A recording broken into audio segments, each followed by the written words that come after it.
எல்லாருக்குமே தெரியும் இந்த தூத்துக்குடியில் நடந்த அந்த பாலியல் குற்றம் என்னென்னு.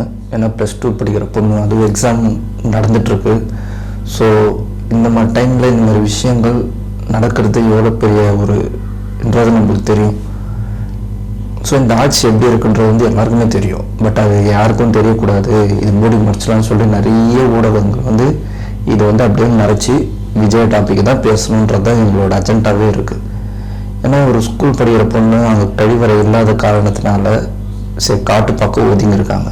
ஸோ அதை கூட விடாத எச்சம் நாய்கள்லாம் இந்த மாதிரி வேலை பண்ணிக்குது.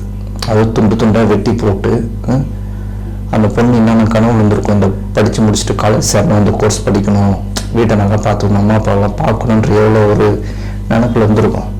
சும்மா அசால்ட்டாக இது மாதிரி எவ்வளோ பண்ணிட்டு போயிடுறாங்க. இப்போ அந்த குடும்பம் தவிச்சிட்ருக்கு. ஸோ இதுக்கு யார் காரணம்? இந்த ஆட்சி. ஏன்னா இந்த ஒரு வாரத்தில் பார்த்தீங்கன்னா இவ்வளோ பாலியல் குற்றங்கள் நடந்திருக்கு. நேற்று பார்த்தீங்கன்னா கும்மடி பொண்ணில் காரில் கடத்திட்டு போயிட்டு 3 பேர் பாலியல் பண்ணியிருக்காங்க. ஸோ எங்கேருந்து இவங்களுக்கு தைரியம் வருது? சரி யார் என்ன பண்ணாலும் யாரும் நம்ம கேட்க போகுதில்லை, அப்படி பிடிச்சாலும் நம்ம எதுவும் பண்ண போகிறதில்லை, கொஞ்ச நாளில் ஜாமீனில் வெளியே வந்துடலாம். அந்த ஒரு எண்ணம் தானே, அந்த எண்ணம் இருக்கிறதுனால தானே அடுத்த பொண்ணு மேலே கை வைக்கிறதுக்கு மைண்டே வருது. நம்ம 1000 சொல்லலாம், இந்த போராட்டம் பண்ணுறாங்க, அது பண்ணுறாங்க. நீங்கள் என்ன பண்ணாலும் இவங்க இது மட்டும் பண்ணுவானுங்க. இப்போ ஃப்ரீடம் ஆயிடுச்சு இப்போ இது பண்ணுறது எல்லாருக்குமே. அப்போதான் ஒரு பயம் இருக்கும், ஐயோ பொண்ணுங்களை கை வச்சா நான் ஆகிடுவேன் அப்படி இப்படின்னு. இப்போலாம் கிடையாது, அசால்ட்டாக பண்ணுறாங்க. மாட்டினா பரவாயில்ல, நம்ம பார்த்துக்கலாம். அந்த எண்ணம் வருது பற்றியா, அந்த எண்ணம் தான் ஃபஸ்ட்டு கிரைமுக்கு காரணமே. இது மாதிரி பெண்களுக்கு நடந்துகிட்டே இருக்குது, எந்த ஒரு ஆக்ஷனும் இல்லை. இது வரைக்கும் சிஎம் சார் எதுவுமே பேசவும் இல்லை அதை பற்றி, வாய் மூச்சு கூட திறக்கலை. விஜய் நான் சொன்ன மாதிரி தான், அவர் தூங்கிட்டுருக்காரு. அவர் இனி முடிக்க போகிறது கிடையாது.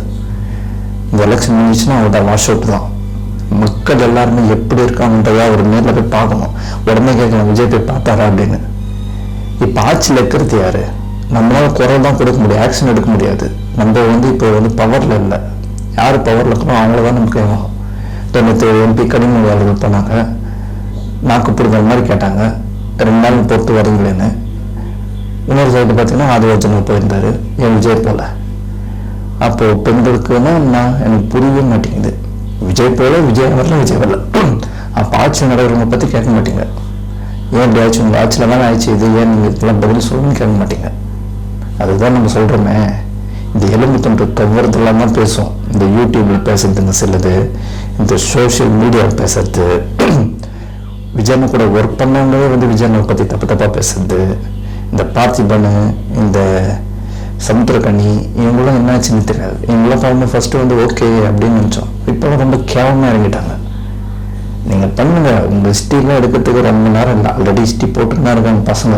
ஓகேப்பா, நாட்டில் எது நடக்குதுன்னு அதை பார்த்து பேசுங்க. இந்த பாலியல் பற்றி யாருன்னா ஒரு வார்த்தை பேசுவாங்களா? பார்த்திபன் அவர்களும் சரி, சமுத்திரக்கனி அவர்களும் சரி, வாழ்க்கையே பேசுகிறீங்களா? விஜய் பற்றி வந்தால் போதும், அடுத்த செகண்ட் அதை பற்றி பேசிடணும். இல்லை அவ்வளோ வன்பத்தை கட்சி என்ன பிரயோஜனம்? நாட்டில் நடக்கிறது பேசுங்க. உங்கள் ஆட்சியில் இப்படி வந்திருக்கு, டிஎம்கே ஆட்சியில் இப்படி நடந்திருக்குன்னு பேசுங்க. கொஞ்சமாச்சு இருக்கணும் மனசில், எதுவும் கிடையாது. ஆனால் விஜய் பற்றி மட்டும்தான் பேசணும். ஏன்னா விஜய் இப்படி இருக்க டாப்பில், அவர் நம்மளாம் இப்படி இருக்கிறோம், இவர் மட்டும் இப்படி டாப்பில் இருக்கிறார், மக்கள் செல்வாக்கு அந்த காண்டு, வேற ஒன்றும் இல்லை. இந்த விளக்கு எல்லாமே விஜய் சேம் ஆவார். அன்னைக்கு எப்படி இருக்குன்னு பாருங்க. இவர் என்டிக்குள்ள போயிடுவாரா, அப்படி இப்படி அவர் போக மாட்டாருன்றது எல்லாருக்குமே தெரியும். சும்மா ஒரு பொருளை கலப்புறது, இப்படி போயிட்டாரு, பேச்சுவார்த்தை வந்துச்சு, அப்படி போயிடும். என்ன வேணால் உருட்டு, ஒரு பிரச்சனையும் கிடையாது. இப்போ பாலியல் தொல்லைன்றது இப்போ கண்டினியூவாக 1 வீக்காக ரொம்ப போயிட்டுருக்கு. அதை பற்றி சிஎம் சார் ஒரு அறிக்கை இல்லை, ஒரு பேச்சு இல்லை, எதுவும் கிடையாது. ஆனால் வெல்லும் பண்ணுறாங்க. எதனா ஒரு ஸ்கீம் போட்டு மக்கள் அதை மறக்கடிச்சிடணும். இந்த மாதிரி சம்பவமும் நடக்கக்கூடாது, தெரியக்கூடாது அப்படின்னு. மக்கள் முட்டாள் இல்லை, இதுக்கெல்லாம் சேர்த்து வச்சு பெரிய அப்போ எலெக்ஷன் அடிக்க உங்களுக்கு வைப்பாங்க. அந்த பொண்ணு எவ்வளோ கண்ணோடு இருந்தால் இது மாதிரி பண்ணி அவள் கனவை சதைச்சு அவள் உடம்பு துண்டு துண்டாக வெட்டி எவ்வளோக்கு ஒரு கீழ்த்தரமான ஒரு செயலில். நம்ம ஒன்றும் எப்படி சொல்கிறது, இந்த இந்திக்கார ஊர்லேயோ அது மாதிரி ஊரில் தமிழ்நாட்டில் தானே இருக்கும். ஒரு பேசிக் கழிப்பறை கூட அந்த ஊரில் இல்லைன்னா அப்படின்னு அர்த்தம்.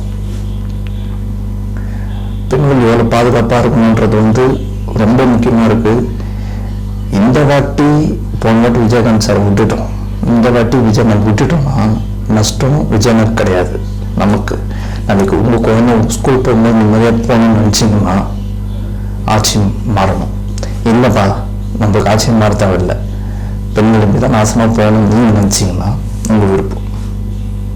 நாளைக்கு உங்கள் தலைமுறை பெண்கள் தைரியமாக வெளியே நடந்து போகணும், ஸ்கூலுக்கு போயிட்டு நிம்மதியாக வீட்டு திரும்பணும்னு நினச்சி ஆட்சி மாற்றம் நினச்சிங்கன்னா மாற்றுங்க, மாற்றுவோம். இல்லை அப்படின்னா உங்கள் இஷ்டம். நீங்கள் நடக்கிறது நீங்கள் பண்ணுறது தான் முடிவு. கூடிய சீக்கிரம் இதுக்கான பதில் வரும்.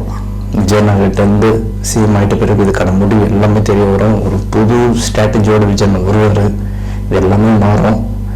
நீங்கள் என்ன வேணால் கவரும், இந்த கொத்தடிக்கணும்னு ஒன்று இருக்கு இல்லையா, என்ன வேணால் பண்ணுங்க. இதை பற்றி யாரும் பேசப்படுறது கிடையாது.